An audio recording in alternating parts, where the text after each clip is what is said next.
السلام علیکم دوستو، انسائٹ بائی معظم فخر میں خوش آمدید۔ خبر یہ ہے کہ انڈیا نے بنگلہ دیش میں اپنے 4 سفارتی مشنز کو بند کر کے سفارتی عملے کو واپس بلا لیا ہے، اور اب ان مشنز کو بنگلہ دیش میں حالات بہتر ہونے کے بعد ہی دوبارہ فعال کرنے کا جائزہ لیا جائے گا۔ انڈیا کی طرف سے یہ فیصلہ گزشتہ رات انقلابی لیڈر عثمان ہادی کے انتقال کے بعد ہونے والے پرتشدد احتجاج کے بعد سامنے آیا، جس کے دوران بنگلہ دیش میں بھارت کے 4 سفارتی مشنز بشمول ڈھاکہ میں بھارتی ہائی کمیشن کی مرکزی عمارت پر دھاوا بولا گیا۔ مظاہرین کی جانب سے ڈھاکہ میں انڈین ایمبیسی کے ساتھ ساتھ راجشاہی کھلنا اور چٹاگانگ میں بھی قونصل خانوں پر جو ہے وہ پتھراؤ کیا گیا، اور وہاں پر ایک ایسی صورتحال ڈیولپ ہو گئی جو اس بات کی طرف اشارہ کر رہی تھی کہ بنگلہ دیش کے عوام بنگلہ دیش میں بھارتی مداخلت سے نہ صرف سخت نالاں ہیں، بلکہ وہ عثمان ہادی کی موت کو بھی انڈین ایجنٹس کا شاخسانہ قرار دے رہے ہیں۔ بنگلہ دیشی نوجوانوں کو یقین ہے کہ عثمان ہادی کے قتل میں بھارتی خفیہ ایجنسی را ملوث ہے، اور را کے ایجنٹس نے عثمان ہادی کو 12 دسمبر کو اس وقت فائرنگ کر کے شدید زخمی کر دیا جب وہ مقامی مسجد میں نماز ادا کرنے کے بعد ایک مسافر رکشے میں، جو کہ وہ جس طرح لاہور کے اندر نہیں چلتے چنگچی رکشے، ویسے وہ اس رکشے میں بیٹھے ہوئے تھے، ان پر فائر کیے گئے، جس میں سے ایک گولی ان کے دماغ کے اندر لگی، یعنی سر سے داخل ہوئی اور دوسری جانب سے باہر نکل گئی، اور دوسری گولی ان کے سینے پر لگی، جس سے وہ شدید زخمی ہو گئے۔ انہیں فوری طور پر ڈھاکہ کے مرکزی ہاسپٹل میں منتقل کیا گیا، جہاں پر ان کی حالت کافی حد تک نازک بتائی جا رہی تھی۔ ان کی صحت کو یقینی بنانے کے لیے، ان کی زندگی کو یقینی بنانے کے لیے عثمان ہادی صاحب کو فوری طور پر سنگاپور منتقل کیا گیا، جہاں پر وہ کل رات انتقال کر گئے۔ ان کے انتقال کی خبر سامنے آتے ہی بنگلہ دیش میں ایک مرتبہ پھر نہ صرف شدید احتجاج شروع ہو گیا، بلکہ ہزاروں کی تعداد میں طلباء سڑکوں پر نکل آئے، اور انہوں نے شدید احتجاج کرتے ہوئے بنگلہ دیش میں کئی عمارتوں کو نشانہ بنایا، توڑ پھوڑ کی، جلاؤ گھیراؤ کیا، حتیٰ کہ بنگلہ دیش کے جو بانی رہنما تھے شیخ مجیب الرحمان، ان کی رہائش گاہ جس کو ماضی میں بھی جس میں توڑ پھوڑ کی گئی تھی، اس میں ایک مرتبہ پھر جو اس کا باقی ماندہ ڈھانچہ رہ گیا تھا اس کو بھی گرا دیا گیا۔ اب یہ جو صورتحال سامنے آ رہی ہے، اس کے مطابق جمعرات کی رات جیسے ہی یہ خبر تقریباً رات کو 10:40 پر سامنے آئی، تو اس کے ساتھ ہی ڈھاکہ میں پرتشدد ہنگامے شروع ہو گئے۔ بنگلہ دیشی اخبار روزنامہ پرتھوم آلو اور انگریزی اخبار دی ڈیلی سٹار کے مرکزی دفاتر پر مشتعل افراد نے حملہ کیا، توڑ پھوڑ کی اور آگ لگا دی۔ عینی شاہدین اور میڈیا رپورٹس کے مطابق شریف عثمان ہادی کی موت کی خبر پھیلتے ہی شاہ باغ سے ایک جلوس کاروان بازار کی جانب روانہ ہوا۔ جلوس کے شرکاء نے بھارت اور عوامی لیگ کے حامی اخبار پرتھوم آلو کے دفتر کو گھیرے میں لے کر احتجاج کا آغاز کیا۔ موقع پر موجود پولیس مظاہرین کو منتشر کرنے میں ناکام رہی، اور صورتحال تیزی سے بے قابو ہو گئی۔ یہ جو اخبار تھا، اس کی ملکیت میں ایک 4 منزلہ عمارت تھی، جو کہ اس آتش زدگی سے مکمل طور پر جل گئی، اور بعد ازاں مظاہرین نے دی ڈیلی سٹار کے دفتر پر حملہ کر کے اسے بھی آگ لگا دی۔ فائر سروس اور سول ڈیفنس کی ٹیموں نے موقع پر پہنچ کر آگ کو قابو پایا، اور عمارت میں پھنسے صحافیوں اور عملے کے کئی افراد کو کرینوں کے ذریعے بحفاظت باہر نکالا گیا۔ حملہ رات کو تقریباً 11:15 بجے ہوا، اور لاٹھیوں اور لوہے کی سلاخوں سے لیس افراد نے عمارت کی کھڑکیوں کے شیشے توڑ دیے، اور آدھی رات کے بعد مظاہرین دفتر کے اندر داخل ہوئے۔ میزیں، کرسیاں اور اہم دستاویزات کو نکال کر سڑک پر رکھ کر آگ لگا دی گئی۔ اسی طریقے سے جو پرتشدد واقعات ہیں وہ بنگلہ دیش کے طول و عرض پر دیکھنے میں مل رہے ہیں۔ تشدد کا دائرہ میڈیا دفاتر تک ہی محدود نہیں رہا، بلکہ دھان منڈی میں بنگلہ دیش کے معروف ثقافتی ادارے چھایا نٹ کی عمارت کو بھی نقصان پہنچایا گیا، آگ لگا دی گئی، جس کے بعد ادارے نے غیر معینہ مدت تک کے لیے اپنی تمام سرگرمیاں معطل کر دیں۔ دھان منڈی میں ہی واقعہ بنگلہ دیش کے بانی رہنما شیخ مجیب الرحمان کی رہائش گاہ، جو کہ پہلے ہی جزوی طور پر تباہ ہو چکی تھی، ایک مرتبہ پھر حملے کا نشانہ بنی، اور سوشل میڈیا پر زیر گردش ویڈیوز میں عمارت کے باقی ماندہ حصوں کو منہدم کرتے ہوئے دیکھا جا سکتا ہے۔ یہ معاملہ یہاں پر نہیں رکا، بلکہ اس کے بعد یہ جو مظاہرین کا ریلا تھا یہ جو ہے وہ ڈھاکہ میں بھارتی ہائی کمیشن کی عمارت کے باہر پہنچا. وہاں پر جو ڈھاکہ میں بھارتی ہائی کمیشن کا آفس تھا اس کے اوپر شدید پتھراؤ کیا گیا. وہاں پر اس کے مرکزی گیٹ کو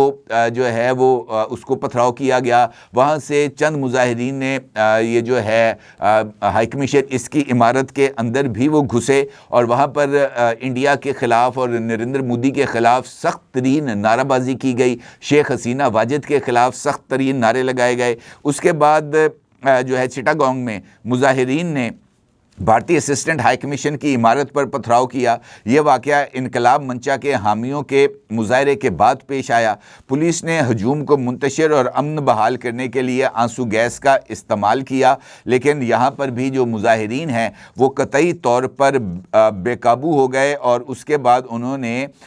جو ہے وہ اس شہر میں ایک سابق میئر کی رہائش گاہ کو بھی آگ لگا دی، جبکہ راجشاہی میں حکمران جماعت عوامی لیگ کے پارٹی دفتر کو بھی مسمار کیے جانے کی اطلاعات ہیں. اس کے ساتھ ساتھ انڈیا کے جو مختلف حکام ہیں انہوں نے اس بات کی تصدیق کی ہے کہ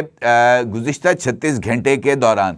بنگلہ دیش کے پرتشدد مظاہروں میں انڈین ہائی کمیشن کی مرکزی عمارت جو کہ ڈھاکہ میں تھی، Indian assistant high commission Rajshahi, Indian assistant high commission Khulna اور Indian assistant high commission office Chittagong, یہ جو چاروں عمارتیں ہیں ان کو شدید نقصان پہنچایا گیا، جس کے بعد یہ فیصلہ سامنے آیا ہے کہ جناب بنگلہ دیش کے اندر انڈیا کے یہ جو سفارتی مشنز ہیں ان کو تا حکم ثانی بند رکھا جائے گا اور یہاں پر جو موجود سفارتی عملہ ہے اس کو فوری طور پر انڈیا واپس بلا لیا گیا ہے، البتہ محدود تعداد کے اندر، یعنی چند افراد جو ہیں وہ مرکزی آفس یعنی ہائی کمیشن میں موجود رہیں گے. اچھا، پولیس نے